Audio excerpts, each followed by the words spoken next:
All right, so I have to give you a little bit of credit for this. And we can overdub it later. Just so Haven't had any crazy stories about. Oh wait, no, I do. I got robbed at gunpoint, mugged. Checking for me, but I ain't checking for them. No. sleazy real estate guys.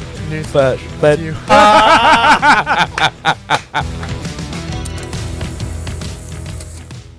all right, so fellow viewers, in today's episode, we have a man who has had a drastic transformation based on what I've personally seen. He is an athlete, he is a business owner, and a friend. Please allow me the honor of introducing you to Bill Jennings. Bill, how are you? If I may just shake your hand here. How's it going, brother? It's going good. Thank you so much for Don't hold coming. it for too long now. Well, you asked me if this is that kind of podcast. Yeah, we'll hold your hand in a second. But it was for in that manner, you know. Gotta take me out to dinner first, babe. You know, maybe afterwards. We'll see. We'll see. Depends on this conversation. Okay. No, I'm joking. I do want to thank you for making the time out of your busy schedule for this. You know, it's Friday night. People typically just like to enjoy their Friday nights and just chill and kick back. So I do appreciate you making the time. Absolutely. So we're going to dive into a lot of topics. We're going to go into your upbringing, as we typically do with all guests. We're going to go into your fitness journey and transformation, because you did have a drastic transformation, at least from what I've seen in social media. Multiple times in my life. There you go. And I would love to dive into all of those. We're going to go into your business. We're going to go to your business. And lastly, we're going to go into a little bit more, stuff that, personal in your life. Maybe something that people don't really know about you. Whatever the case is that you're open to talking about. Maybe ask you some hard-hitting questions. How about that? Okay. Does that sound okay? Yeah, sounds good. Cool. All right. And ladies and gentlemen, if you haven't already, please like, comment, subscribe, hit that notification bell so you don't miss any episodes that are coming in the near future. All right. So, Bill, let's get started from the top like we always do. Let's start with, where are you from? Where were you born? I was born at Christiana Hospital right here in, I guess, is that Newark, Delaware? Yep. Over there in Newark, Delaware. I lived right across from the hospital up until I was about 10 years old. So, Okay. yeah, I was right in that development right across the street. So, Okay. So you're born and raised in Delaware. yes. Okay. Cool. Yep. Cool. Tell me about, where did you go to school? So Specifically, from middle school into high school. So middle school, well, firstly, like first to fifth grade, I went to 4 different schools. Okay. Me and my mom, we moved around a lot. So like we always had to change schools and whatnot. So I went to 4 different schools. So I never really got like a real friend base. Okay. Early on in life, Yeah. But I used to draw a lot. Okay. So for middle school, I applied for Cab Calloway, the art school. Yep. And I got into there, but it was weird because art was supposed to be like visual arts. Drawing was supposed to be like my main thing. And you had to have a secondary. Okay. So my secondary, like I didn't dance, I didn't sing. Uh-huh. So my secondary I picked as communication arts. Okay. Which was like you had to like write stories and stuff like that to get in. So I went ahead. You have to do like a big, I forget what they call it. It's like a, do you know what I'm talking about? So you had to do It's a tryout, basically. Okay, yeah. So I sent in like a bunch of my artwork, and I also had to write all these stories in order to, audition, basically. Yeah. And I ended up getting into Cab Calloway for communication arts. That's awesome. And Okay. visual as a secondary, which Okay. really fucked with my ego. Okay. Because I was like, I thought I was this great drawer. Uh-huh. But they were like, no, you're not. Okay. There's a great book on that. Sorry to interrupt you here. There's a great book called Outliers by Malcolm Gladwell. I don't know if you like to read. Do you read at all? Audiobooks? No, Okay. definitely not. Okay, well, there's this book by Malcolm Gladwell called Outliers, and he goes into the story about this one girl who, during her earlier years, she was a big fan of, I think it was like some sort of science. I want to say like agricultural science, if that's a thing. And Plant science. yeah, and essentially she was like number one of it while she was in like her earlier years, probably like high school, and then once she went into college, she chose to go to the most challenging one, where ultimately she found out she wasn't the number one she thought she was. Yeah, right. Or at least that's what society put her out to be. Yeah. Which ultimately led to her falling out of her love and passion for it. Yeah. So society will do that to you sometimes. So you said it hurt your ego. Yes. Okay, so what happened to you from there? Like, what was the shift for you there? Was there a So- shift? Well, not necessarily. I mean, in there, I met like a group of friends, and then we all started skateboarding. Okay. So like that started to become my identity throughout middle school. And you know, in Cab Calloway, there's not really no big bad gangsters or nothing like that. So the skateboarders were like the badass group or whatever. So we did stupid shit. We were kids, you know. And so when I went to retry to get into high school, I ended up not getting in. And I think shit. it had a lot to do with kind of like the group that I was part of Okay. and whatnot in middle school. And maybe that's just my ego talking. Maybe I wasn't good enough at art or communications just to get in for high school. Okay. So what ended up happening was I ended up going to McCain for high school. Okay. Okay. Yeah, So McCain, that's over in Pike Creek, right? that is Pike Creek. Yeah, Pike Creek. Right up Okay. And McCain just Church fun Road. fact, I actually went to Dickinson. Okay. So yeah, we were best friends in Yeah. high school. Yeah, yeah. You know, we always, lend each other any kitchen ingredients we need, any milk or sugar. Yeah, yeah. Anytime. So Yeah, right. okay. So McCain, tell me about your days in McCain. So Let's say I went to McCain with you, right? And I was friends with Bill Jennings. Who was Bill Jennings? Yeah. Was he with the cool kids, the bad kids, or, Yeah, or, so or the like- nerds? Which ones? So like starting out in ninth grade, like I didn't have any friends, and I was like, I was fucking lost because like I had this friend group that like I built my identity around. I went to McCain, there wasn't no skateboarders there, you know what I mean? Right. So I kind of like, and like growing up, I like did a lot of video games and shit. So I climbed into a shell when I got to McCain because there was shit going on there that I never seen. I wasn't used to these big gang fights happening and shit like that. Okay. There was one the first day. I don't know if Reyes remembers the first day of high school. There was like 15 people fought in the lunchroom. I went home. I was like, Mom, I don't know what the fuck. Where am I going? Okay. You know what I mean? And there was nothing we could do. Like I couldn't go to like a private school or nothing like that. We couldn't afford it. So I had to tough it out and figure it out on myself. And I was quiet. Like the whole first year I was quiet. I ended up putting on a whole bunch of weight. I was still probably like 5'7", 5'8" in ninth grade. So like I got up to like 200 pounds. Okay. And I was not strong. 200 pounds, and how tall were you? I was like 5'7", 5'8", Okay. and like Okay. I was not strong. So none of that was muscle. Okay. And so ninth grade was pretty much terrible. Okay. If I'm being honest. And then, following the 10th grade, like it was kind of the same thing when I started out. And then I was like, you know what? Like, I want to talk to the pretty girls. Okay. You know what I mean? So I was like, I got to do something about this. And, I just didn't feel good about myself. So And this was in 10th grade. this was in 10th grade. Okay. Yeah. So that's actually when the first body transformation happened Okay. in 10th grade. I would say that's pretty early on for a guy to come to some sort of self-realization of, hey, I don't like where I'm at. This is Yeah. kind of where I want to be. And your driving force was what it sounds like, the ladies. It was a mixture of everything. I wanted to fit in with some type Okay. of group too, Yeah. because I came from a place of having like a tight knit group, and then that all, got blown up in my face. So, Yeah. I wasn't fitting in with nobody the way I was doing. Okay. Okay. So 10th grade, how did this transformation happen? So, really, if I try to remember, like I can't remember very specifically, but I do remember getting online and going on like bodybuilding.com forums. Yeah, yeah. And I would get on the forums and I'd see all these kids talking on there and whatnot. And I would get on there and what I ended up doing was I knew that I had to start working out, and I knew that I had to change the way I was eating. Absolutely. And I knew that I couldn't drink soda. Yeah. Do you mind me asking you what year this was? So I graduated in 2012, so that would have to Okay. be 2009. Okay. Yeah. Okay. So, So you were logging in, and you realized that you had to stop drinking soda, change your right, diet. yeah, yeah. Okay. And soda was like, I love that shit. So that was a hard thing for me to give up. But like, you look at me these days, I don't drink any soda. It's like just a habit for me not to drink soda Yeah, anymore. yeah, yeah. So anyways, I did that. I went and got a big box of protein bars. Okay. And it was like 40 protein bars. I would eat 3 protein bars a day, space them out like 3 hours a piece. Really? I'd allow myself to have a little snack, which would be like a little bit of Chex Mix, like a treat for myself. I still love Chex Mix. It's like my favorite little snack. But I ended up dropping from 200 pounds down to 140 pounds in the matter of 3 months.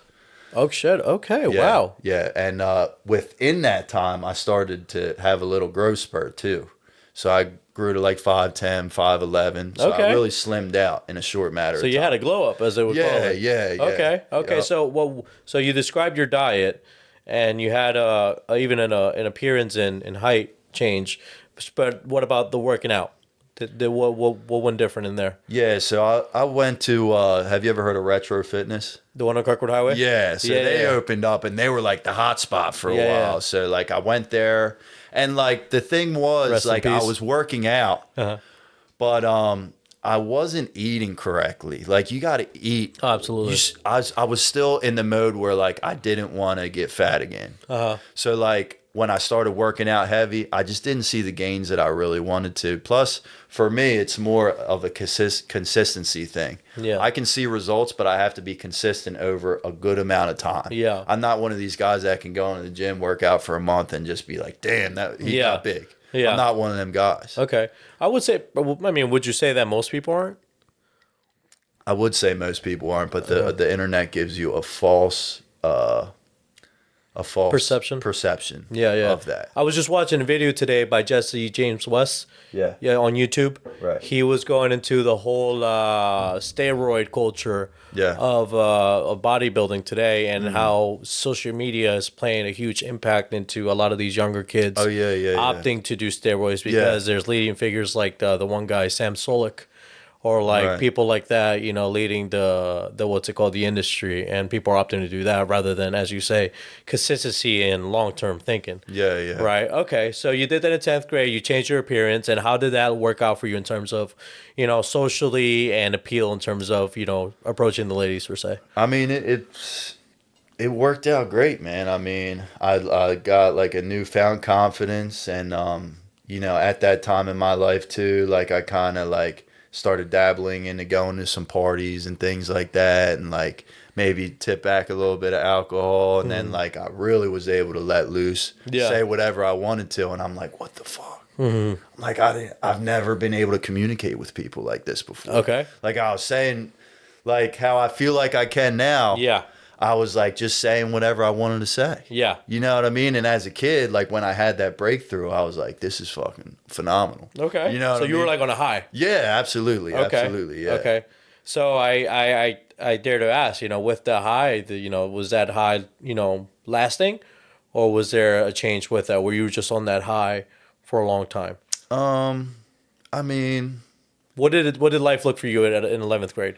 yeah, so going into 11th, like it was like I was on the football team and stuff like that. I was never a great athlete in high school just because like I didn't have the muscle mass on me. Some kids did. Okay. I was kind of long and lanky, but it did allow me to have like that friend group and stuff like that, you know, have a good group of guys around me. And so 11th grade, it was like we started hitting some parties and things like that. Coming to 12th grade, now I start smoking cigarettes, things like that, because I'm getting in. I want to be, when we were in high school, at least in my era, like the best looking girls around the way, or at least the ones that you knew of because of social media, were all going to the parties. Okay. They were all drinking, you know, having fun, things like that. And, you know, I would lie if I said that wasn't a driver for me. I think a lot of guys would. Absolutely, yeah, be high school, lying yeah. if they said it wasn't. So. Yeah. Okay. Yeah. So 12th grade, and so you mentioned football. Right. Tell me a little bit more about that. What was it? Because I have a friend here who is actually the reason we know each other. He's actually here in the recording. His name is Christian Reyes Hernandez. He's actually my barber too. Is he your barber too? He is my barber. There yes. you go. So he's both our barbers, and the relationship has been existing for you since 2009 or 10? 10? So 2011? Yeah, so probably like 11th grade, me and Reyes got So to be you guys have friends, known yeah. each other for well over almost 15 years. Yeah, long time. Yeah. And we didn't even speak to each other for a long time. There was a little break. There was like almost, I mean, how long? Decade, almost a decade. Small break, a decade. And I seen him at a Marty's party. Remember, that was the first time I seen you in forever. Okay. And So you knew of Reyes for a long time at least, and that's actually how I know him. It was I met you at, I want to say, at Xfinity, maybe officially. that's the place. To I meet. knew of you before That's the then. place to meet me. I knew of you before then. Yeah. I think we may have already followed each other on Instagram or whatever before then because of Reyes, but we didn't actually officially meet until Xfinity, you know, which is a whole environment in itself. Oh, yeah. And really hard to get to know somebody, at least to this kind of level. right. 'Cause you keep things very base level at those kind of How settings. you doing? Yeah, how you doing? Yeah, that's the thing these guys are doing, man. And me just going along with the fun. It was who started this how you doing thing? I just said I was just all right, if there's a pretty girl that I want to talk to and she goes by, you don't overthink it. I just ask them how they doing. They come by and say, how you doing? How you doing? There you go. And if they want to talk to you, and if they were looking at you, they're going to respond to you. And if not, they're going to keep walking, and then you just go about your business. There you go. There you go. 101 tips from Bill Jennings, ladies and gentlemen. Yeah. So okay. So looking back in your high school years, would you have done anything differently? Yeah, absolutely. I would have definitely taken my education a lot more serious because I wasn't a stupid guy, but once I got to start partying and things like that, that became my focus. I knew I was going to graduate high school, but it was not important for me to go to college and things like that. Okay. And I would definitely change that now for sure. Okay. Yeah. Okay. So I'm sorry, that last part you said, did you pursue education after that or? Nah. Or no? Nah. Okay. So what I ended up doing, I worked in kitchens. I started working in high school, and I worked my first job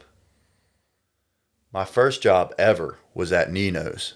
Nino's. What does that sound familiar? Nino's Where's Pizza. Nino's at? Okay. Now it's Cuisino's or whatever. Okay. But I was a dishwasher for a day. I quit. Okay. How come? And then I just couldn't do it. I don't know. It was first job. I got freaked out. And then my second job was at the thrift center over in Stanton. Okay. And I worked there for 6 months. What were you doing there? I was a cashier. Okay, cool. Yep. Cashier. And I went in one day. I had flip-flops on there. You can't wear flip-flops here. I was like, oh, cool. I'll grab a pair of shoes off the rack. They're like, nah, you're not allowed to wear shoes off the rack. You got to go home. I was like, all right, I'll see you. And then just never went back. Okay. Yeah. So do you have any, are you an only child? Do you have any brothers, sisters? I got 3 sisters, three older sisters. Okay, yeah. so, and growing up in your household, was mom and dad around? Mom was around. Dad would trickle in and out. Okay. Dad was in jail. Yeah. Or just, he had a couple demons he's always fought his whole life. So Did you feel like you had to hold up the responsibility of a leading figure in your household? I don't think so. I think my mom did a good job of that. My mom's tough. Okay. Yeah. Okay. So moving forward past, your because you said you found the one job, the dishwasher didn't work, and then you work as a cashier, it didn't work. So was this a ongoing thing that happened until you hit your second transformation, or what happened? So after the thrift store job, I got into the restaurant business, and I worked restaurant jobs. I was a cook for 2 years, and that was consistent. I needed money. It was the only way for me to get it was to go to work. You know what I mean? I wasn't able to bug anybody for money. So, and I wanted to have things. I never liked to show up places empty-handed. And so I was in the restaurant business, did that for a few years, and then I got a call from my dad while I was working. He's like, "Hey, you want to come make $16 an hour in the iron workers?" Okay. I was like, $16? Hell yeah. I was like, I've been working for $11 for I don't know how long. I was like, $16 all day. So I went, joined the iron workers, and I was in with them for 9 years. Okay. 9 years. Okay. Yeah. So what do you think caused the switch from you barely being able to last 2 days into a job to the 9 years? Well, it's there's just a necessity for me to provide for myself. That first job, I was probably 15. Okay. You know what I mean? And then once I hit like a certain age, there was just a necessity to, like I said, provide for myself. I don't like asking nobody for nothing. If I were to be given any type of like, monetary present or something, I don't feel right, Okay. That's just the type of person I am. So I like to get it myself. So you like to work for your own. Exactly. Yeah. Okay, interesting. So then that kind of leads into the next part of things. Your part of what you mentioned earlier was one of your transformation was your physical appearance, and so going back to that a little bit, you had quite the physical like transformation. Like I saw your Instagram one day, and there was a before picture, and then there was an after you. And honestly, had I not seen the before, I would have never recognized you. Like honestly, it was that big of a transformation, and I'll pull that up in the video. So what caused that? Because that's not an easy transformation. Was it by choice? Was it trauma? So that transformation Yeah. was after a divorce. Okay. Yeah. So you were married. I was married. Yeah, I was Okay. married for 2 years. I got married. How old when were you? I was 25, 26, somewhere in between there, 25 and 26. Okay. Divorced by 28. Okay. And so that's kind of what catapulted that. And like, I had stopped drinking, stopped smoking, everything. After the divorce. Before the divorce. Okay. I've actually went like sober multiple times throughout my life. Uh-huh. And when I do that, it's like, it makes me like, I have to fill that energy inside me with something else. Yeah. You know what I mean? So I just become like extremely motivated with other things when I cut that stuff out of my life. So yeah, so that kind of like, when I got a divorce, I started working out, I was just doing regular strength training like I always had, but there's always been like there's been 3 times in my life where I've done a dramatic transformation as far as like body wise. Okay. And one time was in high school, one when I was like 24, 25, I got to up to 200 and like 50 pounds, something Okay. like that, dropped down to like, I don't know, 190, something like that. Okay. And then this past time I was up around 230, and then I dropped down to, at my lowest last year was like 181 Oh shit. at my Okay. lowest. And Yeah. that's like the picture that you saw. Yeah. That was the least body fat I've ever had in my Dude. life. Dude, you look crazy. You ever seen that movie Prometheus? The guy's like built as hell, little ball guy. I was like, damn, that's okay, man. Yeah. That's awesome though. Congratulations Yeah, on that. yeah. It's not hard. That's not easy at all to do. Yeah, thank you. But a lot of that has to go to Reyes for inviting me out for a run, Okay. because I worked out. I always ate pretty damn clean. Like I have a clean diet for the most part. Okay. I might sneak in something here and there. But Reyes invited me out for a run, and that's what really made the difference Okay. in my body. Okay. Running. And there was always like certain fat that I held on to. And like when I have that fat, my body doesn't look great. As soon as I get rid of that midsection fat, it looks good. Okay. You that know makes what I mean? So the whole difference. Yeah. So I remember like throughout my whole life, I was like, even if I did lose that body fat, like, Yeah. I felt like I wouldn't like the way I looked. Yeah. But once I was able to actually get there, Yeah. What ideal physique is what physique is your ideal physique? Do you like being busky and like stacked or lean? It and changes, man. Okay. It changes with goals. It's not necessarily a physique. It's just something that I feel confident with. Like when I had, like right now, I don't got the 8-pack. You know what I mean? I had a long Just winter. the 6-pack. I was doing powerlifting. I mean, in the morning we might have a 6-pack. After we eat all day, it might go away a little bit. But yeah, like when the goals changed, like I was doing powerlifting for a while. Like I had to put on a little bit of weight, and I was fine with that. You know what I mean? I feel comfortable in my body right now, so I'm cool with that. That's awesome. But man. like I am wanting to get a little bite of that shreddedness again. Okay. What Okay. I So mean? let me ask you this question: if you had to put it percentage-wise, how much reaching a high-performing physique and state of body is exercising versus dieting? If you had to put in a percentage, 40, 50, 60, That's 40. hard, man. That's a hard. If you had to that's a ballpark loaded it. question because my answer isn't what the typical answer. And you is. can't answer Everybody- 50-50. And you can't answer 50-50. Yeah. Okay. Okay, that's even harder. Okay. Because- well, what do you think you came here for? Like a Yeah, questionnaire? yeah. A survey? No, man. We asked Well- our questions here. Let me say this. So, like, most people are going to say, oh, it's all abs are made in the kitchen and whatnot. Well, like, I dieted throughout a lot of my 20s. I dieted in my teenage years, and, like, I never got super shredded the way I wanted to. And I was like, maybe I'm just not the shredded guy. Okay. And it's when I added in that extra work. And that's what really did it for me, was adding in the running. I was just weight training. Now, mind you, my business is very physical. So I'm doing a lot of cardio within my business. Yeah. So there's strength training. I was running the business, owner operator. So I'm not only estimating all the jobs, doing all the shit. Then I'm going out and doing the jobs. Then I was running anywhere between 5 to 15 miles a week. Yeah. So you lead a very, very active lifestyle. Very active. Okay. So that's what made the difference for me. Okay. But So on your point then, if that's Yeah. the case, Yes. and if the answer is not 50-50 and it can't be 50-50, just because I want to give you a tough question, you're telling me that you already dieted for a good portion of your life and you, for the most part, had a good sort of sense of like, eating, but then you had this drastic lifestyle in terms of physical activity.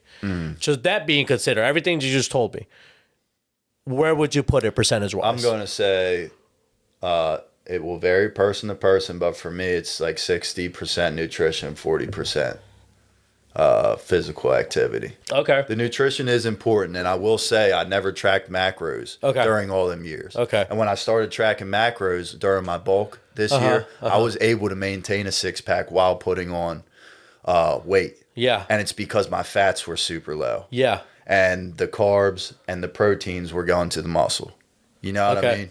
And I now notice that I hopped off of tracking the macros because the business just kicked off. It's too much shit on my plate. You gotta cut something somewhere. Okay. And a little bit more body fat comes on because I like fats. Okay. Fats are my favorite, like peanut butter, eggs, whole eggs. You get a lot of fats from them. They're great for you, but you get a lot of fats from them. Okay. Butter, all that stuff. So that it makes a difference, definitely. If I was counting my macros, it might be a different answer as far as percentage wise. So you're aware with if it fits your macros. Right. Yeah, Well, that's what I did. Yeah, okay. I was doing if it fit. Okay. Yeah, because That was a very popular diet, around probably like and it works. 6 years ago. Yeah, works. yeah. I remember. Have you ever heard of what's it called? Mad August, like League of Aesthetics, like around the Gymshark's early days, stuff like that. Yeah. Oh, hold on. What'd you say his name was? Matt August. He was this Asian guy who had insane shoulders. But that's around the time where people were still praising what's his name, Ziz, I think is the guy that was like Oh something yeah, like that. ZYZ. Yeah. He was big on the forums, bodybuilding forums. Yeah. So I mean, I remember those bodybuilding.com forum days. Where it's just like a profile picture this small, and half of it's like 50% brightness. Yeah. It's extremely dark. Yeah. So I remember those days. So let me ask you this then: if you had to advise Bill from 9th grade to look like Bill that looks like now, if you just had to give him 3 easy pointers, nothing extremely complicated, just something so simple that it would make a difference as long as they're consistent. Yeah. What would those 3 pointers be? Yeah. Play sports all 3 seasons. That's a big thing. Okay. Stay active. I would just try to play football, and then you come into the next season, you haven't played anything. I rode a skateboard around and shit. I thought that was exercise. That ain't exercise. So if you want to be good at sports, run cross country. Okay. Run. That shit's awesome. Yeah. What else? I mean, I would probably just have 8 more. If I was strength training, right now I eat whatever the hell I want. Like I just worked all fucking day. Wasn't able to eat a lot. So I ran my ass over Chick-fil-A, and I got about 3 meals. Yeah. Tore it up. Yeah. And but I can do that because Of your I'm lifestyle. doing all this Yeah. stuff. Yeah. So my body needs that. Yeah, yeah. You know, Okay. I don't expect. I expect to eat that and then lose body fat. Believe it or not. Okay. As bro science as that sounds. Okay. But I know my body at this point. You Right, know what I mean? right, I know right. once all what the physical activity feels like and what goes in. Yeah. I can tell the difference. Okay, what would be your third point? Third point. Stay away from the parties. Okay. Stay away from the parties. Stay away from the parties. Why is that? Yeah, because it's distraction. Okay. Don't worry about getting the girls that early. Work on yourself. Work on yourself. Work. Yeah. Then worry about that Is later. is that the key to getting the girls? I don't know, man. I don't get no girls. But I mean, dude, really, that it shouldn't be your focus. You know what I mean? And I just, I think we all can allow stuff to sidetrack us, you know? Okay. And your main focus should just be yourself, especially at that age. Okay. You know what I mean? Because even right now, like we're on a clock right now. Like we only have so long to go until we can top out. Right. Like I'm pushing. I'll be 30 this year. Okay. So like, When's your birthday? July 30th. July 30th. I have like one of my biggest fears is to get to be like 50 or 60 and be like, man, I should have did this. I should have did that. I could have did this. I know I could have did that. And I never did it. Yeah. Yeah. Okay. Okay. So don't let your vices get to you, essentially. Absolutely. Absolutely. And I did that for a long time. And like my vices always fucked up my consistency. And as soon as I realized just get rid of the vices Yeah. and learn to live without the vices, that's when consistency Yeah. was able to take place over a long period of time, Yeah. you know? Do you think it's harder to stay away from your vices today, just generally speaking, for someone? Do you think it's harder for people to stay away from their vices today than it was maybe back then?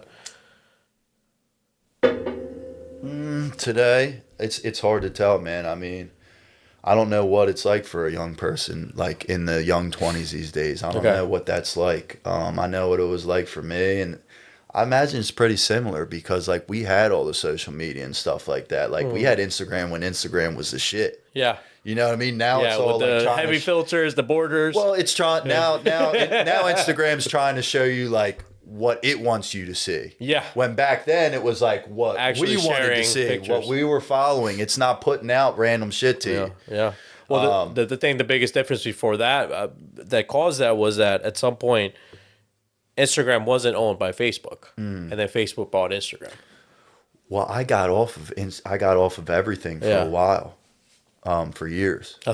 Why did you do that? Because it was a distraction, and I was, I feel like you can like toxify your brain, especially if you're in a relationship.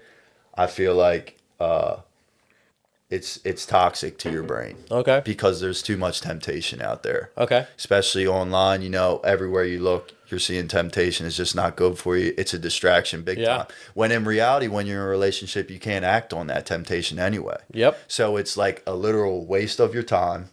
And it's like, I can only explain it as toxic. Yeah. You know what I mean? 100% is. So now that you've walked us through your fitness journey personally, you decided to go into the fitness industry in terms of now you've learned it, you've applied it to yourself, and now you're essentially teaching it. Right. And now you're a certified trainer. Yes. Walk us through why did you decide to go into the field from that spectacle? So in honesty, the business that I started, it's a seasonal business. So there has to be, and it dies down a lot in the wintertime. And like last year, I took the business full time. And I knew that if I didn't want to go back to construction, which was tearing my body apart, it's fucking miserable out there in the wintertime. And the winters or the winds just hitting you in the face. I didn't want to, I did it for enough years. And I was like, I was getting real into the fitness thing. I feel like I really figured myself out by that time physically. And I was like, and I was super motivated at this time. Yeah. So I was working my ass off in the business. And like something came across. It's one of them, maybe Instagram ads or something like that. Yeah. But it was like NASM, Certified Personal Trainer course for sale. I was like, you know what? That's what I could do in my off season. There you go. So I went ahead and signed up for that. And in the morning, I would just take 1 hour. In the morning before I went and did my jobs, I would take 1 hour, do the work, and then I just repeated that for like 2.5 months. Okay. I took the test 3 months later and had my certification. And when did that certification happen? That was in last August, maybe, something like that. Okay, so last August. Yeah. So it's been fairly early. Yeah. And tell me about how it's been for you from August to now. So I started training at like a private studio. I actually tried to get in with one of the big gyms around the area. Okay. And I went into the interview. Mind you, I haven't been in an interview since I was probably 19 years old. Right. So I'm like, I'd like to think of myself as like a direct person, and like I don't like to like make up bullshit. Yeah. And so I went to this interview at this big gym, you know, and they were just opening up, wanting all these new personal trainers, and you know, I thought I was a good fit for the spot. I knew I would have did a good job for them. But when I went to the interview, it was like a group interview, and you know, they had us all sit in a circle and they asked everybody questions. And I was just very honest with my questions. Yeah. I didn't realize you're not supposed to be honest in an interview. And so, you know, a couple questions they asked, I was honest. Yeah. I don't know if I came across wrong or what, but you know, there was a lot of experience there too. And a lot of people probably deserved the position better than me. But anyway, so long story short, I didn't get the job there. I applied for this private studio. I went in there. I did the same thing. I was completely honest with them, and they loved it. Okay. And they were like, we want you to come train for us. So I went there, and I've been training there ever since. It's more of like an aging population. Okay. But they're great clients. Okay. So I enjoy training them, and they love the strength training. What's your favorite part about it? Really, a lot of these people have been working out for a long time, but they've never like applied progressive overload. They've never done like the squat, benches, and deadlifts. They've always done, which I'm not talking shit on this style of training. I mean, it's great if that's what you're going for. But if you tell me you want to get strong, I'm going to take you through what I think is going to get you strong. Yeah. And that's squatting, benching, deadlifting. Yep, the classic lifts. Yeah. I do that. I throw each week. I write down their numbers. Each week I add a little bit more. If they can do it, cool. If they don't feel good that day, we won't do it. But over time, they're getting stronger, and they love it. Okay. And you know, a lot of them like a lot of the older population, they'll come in, they'll have kyphosis, like their back will be rounded, they'll be leaning forward. Oh shit. Okay. And so all I do, I mean, it's simple. All I do, I strengthen their back muscles, and I try to stretch their chest muscles and their delts. And I see them weekly, and they don't even realize it. Wow. But I just notice when they first come in, they're like this. And each week they're standing up. It's like an evolution of man. Yeah. So it's awesome. That's amazing. Yeah, I've never heard. You know, the typical story you hear about the trainers is, you know, they came in, you know, they had all these layers of fats, and then by the end of it, they were like this many pounds lighter and thinner. But damn, you're talking about fixing someone's whole like appearance and posture, you know, all that kind of. That's amazing. A lot of shoulder issues and things like that, and now like. This is my philosophy, okay? Okay. I'm not saying this is 100% the way it's supposed to be done or anything, but I feel like when people come to me with like shoulder limitations, or it's mostly shoulder limitations, when you got like knee limitations, you got to be careful with that, but especially shoulders, I like to test that in that range of motion where you're limited. Yeah. Like where you're like, like that feels a little weird. Like we gotta strengthen that muscle. Okay. And, you know, you got to get kind of used to that. Right. And Which is actually what a lot of people are like typically don't do, right? Right. They typically like They'll- shy around it or they say, work around don't, it. Don't do any shoulder Right, work. Don't right. do any shoulder work. Oh, your shoulder's messed up. Don't do any shoulder work. Like, okay, like yes, you should see a doctor and Yeah, things like absolutely. that. But we can still do things that Yeah. challenge and also bring blood flow to Yeah. the shoulder Yeah. because blood has that nutrient rich. Blood's nutrient rich and Yeah. it brings all nutrients to Right. where that problem area is. That's Yeah. what you want. If you're not using that shoulder, you're not getting a lot of blood flow there. Why would it heal? Okay. You know what I mean? Yeah, yeah. So you're saying that, so as you said, that the key to building that strength is progressive. You know what I mean? But generally speaking, you said like a progressive overload, right? Absolutely, yes. Okay. Well, a progressive overload is just, in basic terms, is what? Just adding more and more weight over time? Absolutely, yeah. Okay, interesting. So I want to ask you something about the industry in terms of like societal aspect. You know, do you think just because you've been a user of the industry, now you're kind of a provider of the industry, right? What do you think are some of the industry's problems today in the fitness community, in the fitness industry? What are some of the problems today? It's like you go. I feel like a problem is comparing yourself to people that aren't you. Ooh. That's the biggest problem. Yeah. Like, I think there's no wrong avenue. I feel like all fitness is good fitness, but like when you start comparing yourself to somebody else, Yeah. like I can do it myself. Yeah. I can go online right now and see a 16-year-old that's way strong, twice as strong as I am. Yeah.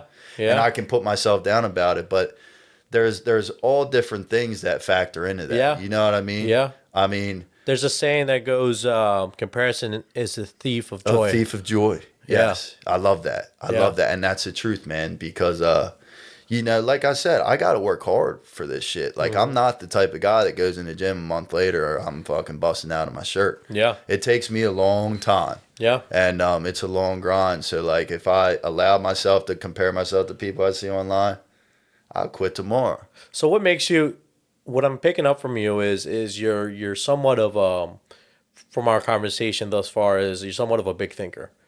Like I'm a avid overthinker. Okay. So what makes you a big how has being a big thinker help you with this specific journey? As far as fitness goes? Yeah.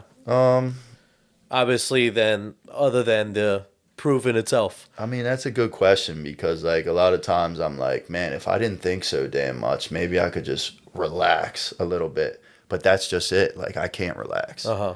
Like, I think myself so damn much, I'm like, I could be doing something right now. Uh-huh. You know what I mean? And that's what gets my ass out there to start doing it. Sometimes I wish that I, like, didn't think so much and I could just be out in La La Land sitting on the couch for an hour or two, but I can't do it. Yeah. Yeah. You know? I hear you. And that's a challenge that a lot of high performing people typically have. Yeah. So I want to switch over a little bit into, you mentioned here and there about your business.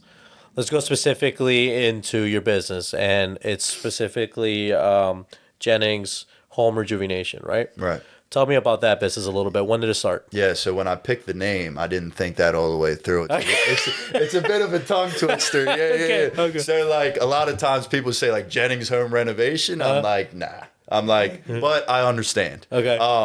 So anyway, like, when I was in the Iron Workers, I started the business in 2020. Uh-huh. And, like, when you do jobs, construction, you finish a job, you get laid off. You wait for I was in the union, so the hall gets you another job. Yeah. So in between, you're laid off. While I was laid off, there wasn't a lot of work in 2020. And I was just sitting on the couch and, like, there I go, sitting on the couch. And, like, my brain's going a million miles a minute. I'm like, and at this time, I wasn't drinking or anything. Uh-huh. And I'm like, You're as clear-headed as you I can was be. going to the gym all the time. That only takes an hour, maybe two Yeah. of the day. And then I got the rest of the time. I didn't have a kid at the time. Uh-huh. So, like, I was like, all right, I got to do something. I'm like, let me start a business. Uh-huh. So I started researching, like, low cost to start up businesses. Right. And I came across, like, pressure washing and soft washing. Uh-huh. And so I just did a deep dive into that. Like, spent, like, the next 3 or 4 weeks just researching all that online. it was like Black Friday, and I went to the Lowe's and I grabbed like this little ass pressure washer, and I was like, I'm gonna do my whole house just to start out. Yeah. Get out there with that little ass pressure washer. I'm like, I'm doing one piece of sidewalk and I'm done. And I was like, all right. So what the guys were saying online was right. Like, you got to get a bigger machine. You can't just buy some piece of shit. So I bought some equipment. I went and bought a little Ford Ranger. I had a '01 or like a '99 Ford Ranger, but it only had 66,000 miles on snap. it. Okay. And where did you find this deal? Facebook Marketplace. There you I go. bought all my trucks. I've had 4 trucks now. Okay. And I bought them all on Facebook Marketplace. There you go. Cool. So I put all the stuff in the back of the truck there, and I started doing jobs with the knowledge that I got through the internet. Yeah. And I was doing free jobs. Okay. I would just go do free jobs until I knew I had something that I could sell. And, I did a couple free jobs, and I knew I had it down, and I started selling my services. And that first year, I underbid the shit out of myself. But it did good. And like, it was just a side joint. So like, and by underbid, you mean you just like price yourself way lower than the market? Yeah. Okay. And rightfully so. I was a new business. I didn't have much experience, so I didn't feel like my price should be up there yet. Okay. And I was also doing iron work. I went back to work. I had all this equipment. I'm like, I'm not stopping now. I just spent like 8 to 10 grand to get all this stuff, including the truck. Yeah. So I started doing jobs, and I got into certain neighborhoods, and like then I did like 20 jobs for a certain neighborhood in one year. Okay. And, it was a nice little side gig to start. And it was a side gig for like 2 years. First year, I did a decent number. Second year, I did about the same number. Okay. And I'm like, it's because I don't have the time. I'm still iron working. Yeah. So during the whole week, and then I don't feel like, going, because I bust my ass all day. Yeah. I'm not trying to go do Right. more physical labor after work. Right. So I do a couple on the weekend, and you just can't maximize. You're limited on how much you can do. Yeah. So then the following year, I had actually just gotten divorced. I was in the iron workers, and I was just like, it was time for a change. And I was like, now's the time to take the business full time. Okay. So I took a layoff in the iron workers, went full throttle into the season. Okay. And it went off. Yeah. The first couple months, it just went crazy. Yeah. And I was like, man, I said, I'm going to be a fucking millionaire. And then everybody went on vacation, and I was like, I'm not going to be a millionaire. Yet. But it was definitely like, it was great because now I have a vision of what it can be like. Okay. So if I can make those first 2 or 3 months last 6 months. Yeah. Now we're talking something. Yeah. You know what I mean? Yeah. So you dove into a lot there, and I want to unpack that a little bit. Yeah. The first being is that you were offering free services. Right. Right. To some people are like, shit, why the hell would I want to give anything away for free? Right. But I think just for some people to understand that, want to dive into the entrepreneurship world, yes, he was giving it away for free, but he was giving them that value. But at the same time, you were increasing your skill. Absolutely. Right? With more I was practice. gaining out of it, really. Right. I So, was arguably, you could grateful. say that you were getting more out of it than them. Yeah, like they were giving me a canvas that I could paint. You know what I mean? Yeah. So there's like the one good piece of like information, like out of the many things you said. The second one, when it comes to going into your own business, the second one was that you decided to underbid yourself, is what you said, right? Yeah. So because you looked at the market, you saw what the market was charging, but you compare that to your skill level, and then you decided, that's where you want to be. Well, don't get me wrong. I wasn't the $100 guy, but just like I said, I didn't want to kill people because my experience just wasn't there yet. So it wasn't fair for me to charge what the guys that have all this experience charge. It's not fair. Yeah. When you first started, did you test a few different prices after you got over the free face? There was a price that made me money and that I felt comfortable with. So you decided, let me test it a little higher. That first year, I stayed comfortable in my pricing, and that there was a comfortable thing, and there's something in you that like it's hard to ask for this amount of money, until you do, and then you get it, and then it's like, okay, I am worth this much. Yeah, and it's typically one, because you start building that relationship, Right? and two, technically because you've done way more practice over the time. Now you're becoming a more valuable, person in the marketplace. So now your skill level is different from where you started at. Absolutely. So just in that, in general, you're more valuable. Yeah. So, and therefore your price adjusts accordingly. Right. So you did that, and then you dove into the biggest thing that every entrepreneur goes to when they go from being a W-2 employee to a 1099, which is going full-time. Right. Right. So and I think this is where most people either make or break in terms of their dream, whether they want to pursue it or not, or whatever's going to feed into it. What mentally, what really pushed you to say, I know you mentioned you went through a divorce, but what really drove you over the fence? Well, I was in a good position. I worked construction all them years, and I developed disciplines with my money. Okay. So I had a good nest egg build up before I even thought about it. So Okay. honestly, you could say I played it safe because I could have went full time my first year. Right. But I knew when I took it full time, I could pay my mortgage for the rest of the year. Yeah. If I didn't make a single dime, I could have paid my mortgage. Right. You know what I mean? So I knew it was safe. The numbers checked out. Yeah. So I was like, anything else is a bonus. You know what I mean? Yeah. Yeah. And that's how most entrepreneurs go from part-time to full-time. It typically starts with a side hustle, and then it becomes, their full-time career. So you would say is know that it could replace your primary income, but then some. Right. Okay. So then from there, how did you go about scaling? Because obviously how you perform as a part-time employee is not how you perform as a full-time, owner. So how did you scale from that to that for where you are now? I think it was just the availability. Okay. So we sell soft washing and pressure washing services. But the big thing is answering the phone and showing up when you say you're going to show up. It seems like I do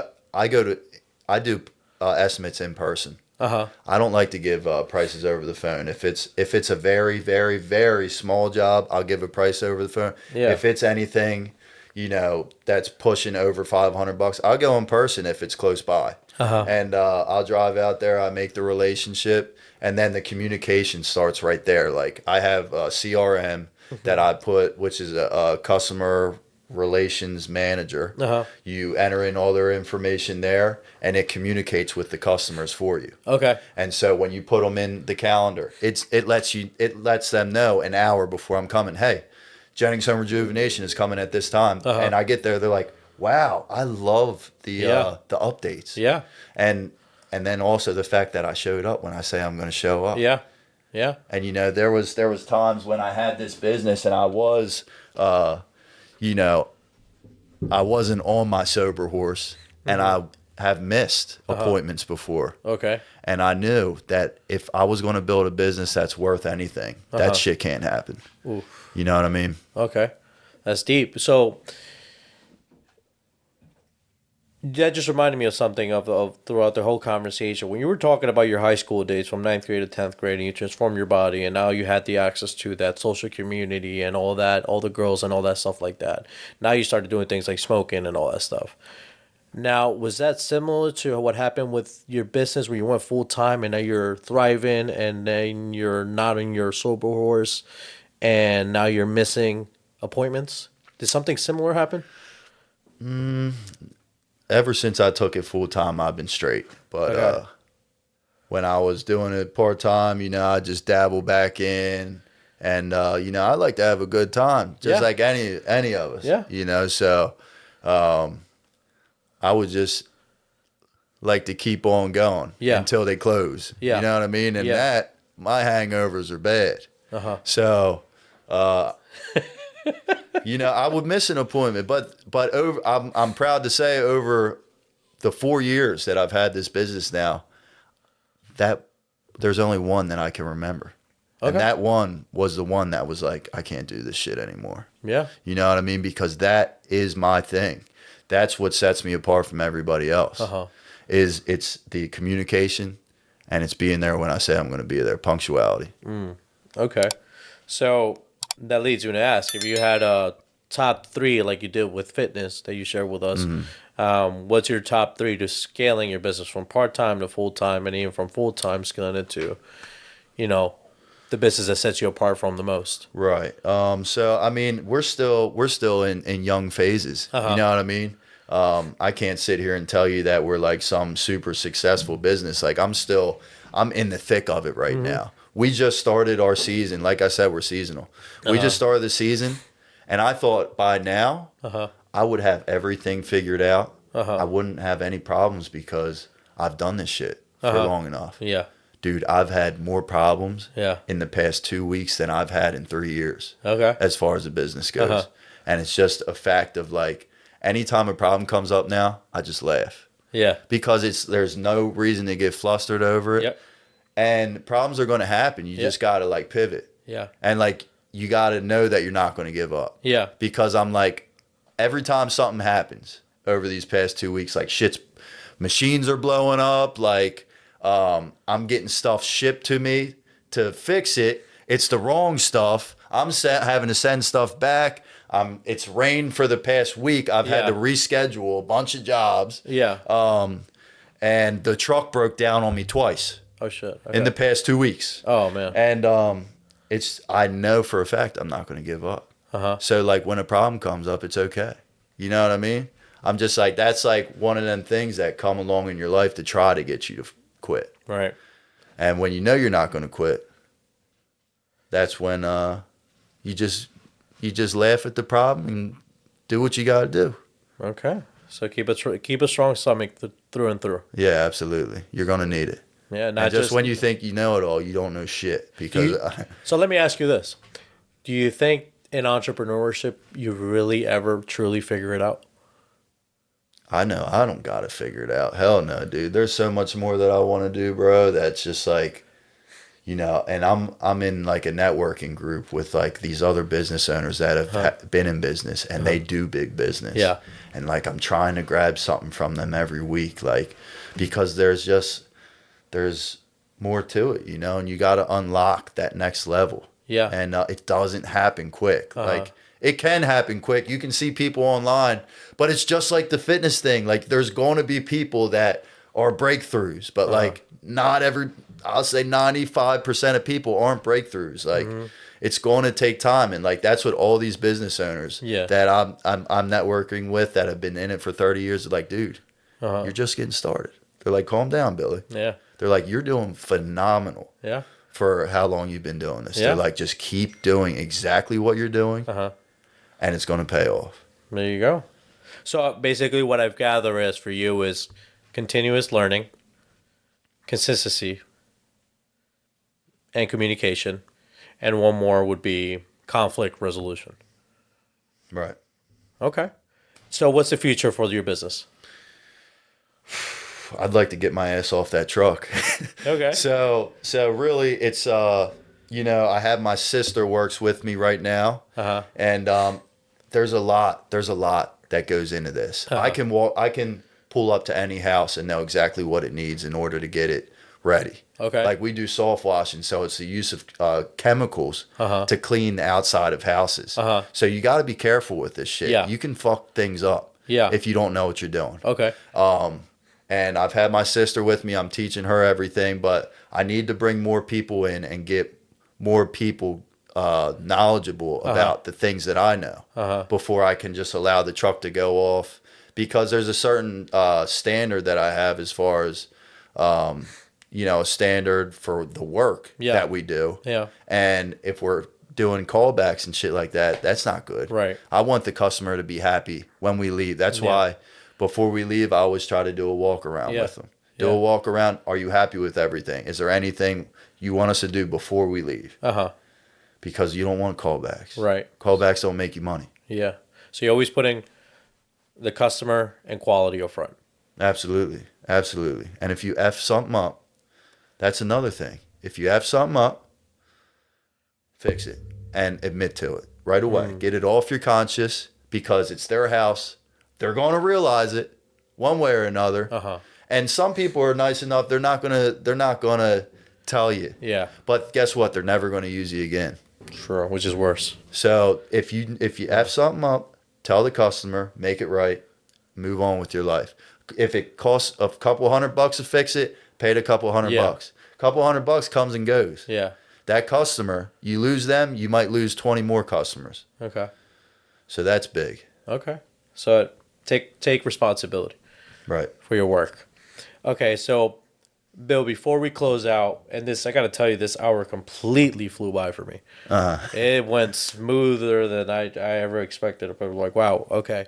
The one question I want to ask you is who or what is your biggest driving factor in all that you do? Yeah, so I mean, obviously my daughter, but really also myself. Like I got one life. I got one chance to make this as good as I possibly can. And I'm going to be, I mean, it sounds terrible to say, but I'm going to be extremely pissed at myself if I get old and I didn't accomplish, it's just something that can be proud of. Okay. Well, Bill, where can we find you? You can find me on social medias at B_Jennings_ or at Jennings Home Rejuvenation. My website, www.jenningshomerejuvenation.com. You can fill out a free quote form there. We'll come out and do an estimate for you. Or we're on Facebook. We're very active on Facebook within the business at Jennings Home Rejuvenation. All right. Well, Bill, thank you so much for doing this. I've had a great time speaking. I'd love to have you back for more conversations in the future. I really enjoyed this. I wish you the best in your business, and if I may be of service to you in any way in the future, please, I'd be more than happy to partake. I appreciate that, man. Yeah, so thank you. I'll shake your hand here again. And ladies and gentlemen, if you haven't already, like, comment, and subscribe so we can have spectacular guests such as Bill here in the future. And until then, bye-bye. Peace. All right.